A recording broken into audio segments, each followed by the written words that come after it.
rồi à.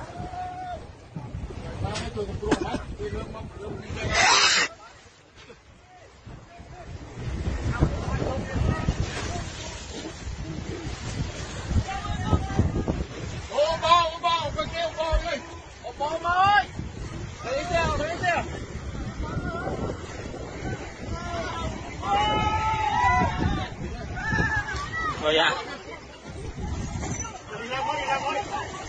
Bỏ.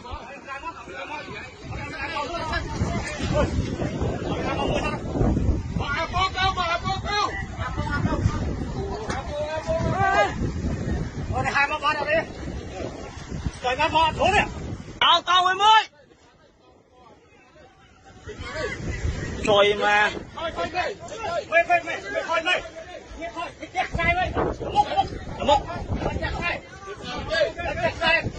Trời mà.